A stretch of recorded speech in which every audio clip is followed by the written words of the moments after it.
Hi everyone. This video is walking you guys through your first essay assignment. So for this essay, you guys are going to create an argumentative essay with a clearly stated position on an issue of your own choosing. So you're going to include solid and relative evidence to support your claims, and then a clear proposed solution to that issue. So you guys get to pick your own topic, but it is going to be subject to instructor approval, and that's because, one, I want to make sure that you're set up for success when it comes to creating the argument itself.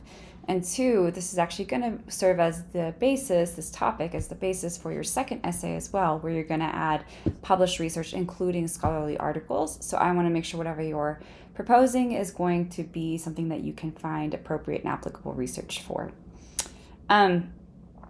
You may not switch topics once you've chosen between the first and second essay, so make sure this is something that you don't mind writing about for the next several weeks. And this is going to be something that you need to support with logical reasoning and published research eventually in the second essay, but you will need to make sure that what you are talking about is not a qualitative thesis claim. So the reason I say this is because sometimes students want to propose something like, I think Messi is the GOAT,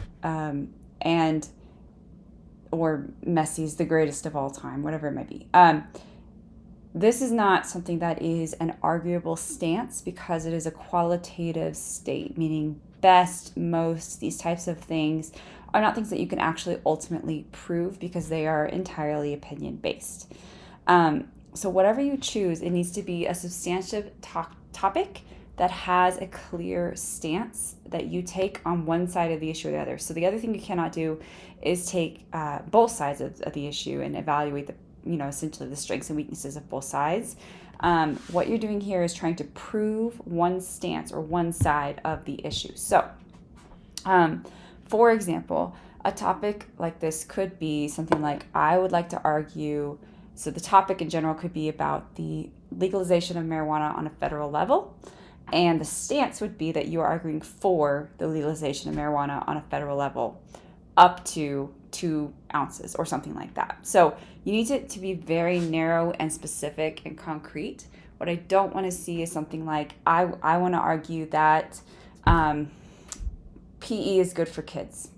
That is an obvious statement. That is something that does not have an argumentative base. Now, if you change that and you said, I want to argue for the inclusion of required PE classes from K-12, K-12, to improve the health of students, to ensure students have daily activity, and to help with learning in the classroom, that is a clear and balanced argumentative claim that has it's a thesis claim that has a clear stance on the topic, and it includes a proposed solution. So that's the other portion of this that you need to make sure is included.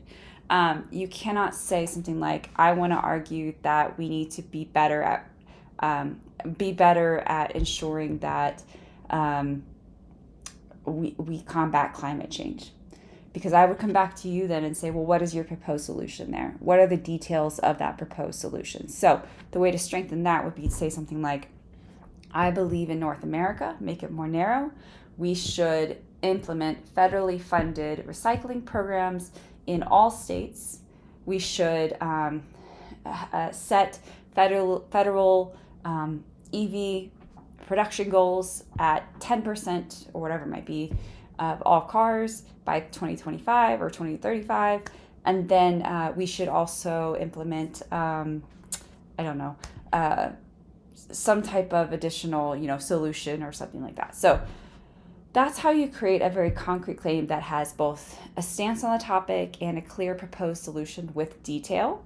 And you guys are welcome, like I said, to talk about a topic that is of interest to you. So I want to make sure that you actually enjoy writing about this. Is something that you are actually interested in. So I've had students who have written about everything from national abortion right laws or the inclusion of hormones in beef, in the specific unique use cases about waterways in Kansas that should or should not be X, Y, or Z.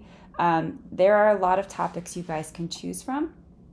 So again, make sure that it's not a qualitative statement, make sure it has a clear stance, and make sure that it has a clear proposed topic solution that has details.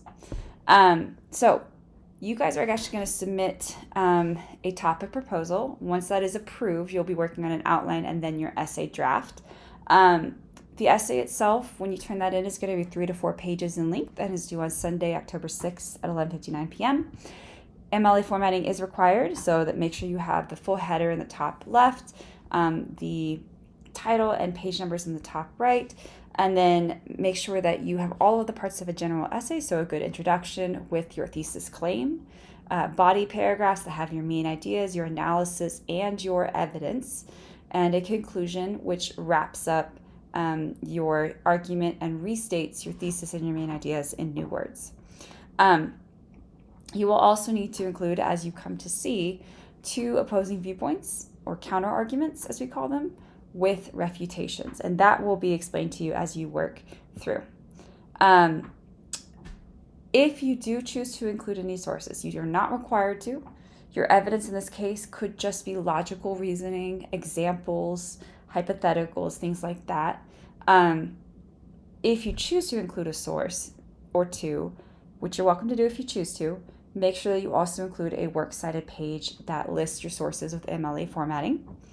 And your essay itself, your grade is going to be comprised of 2 parts. So you're going to have the outline as part of your essay grade. So as long as that is completed fully and correctly, you will get those automatic points.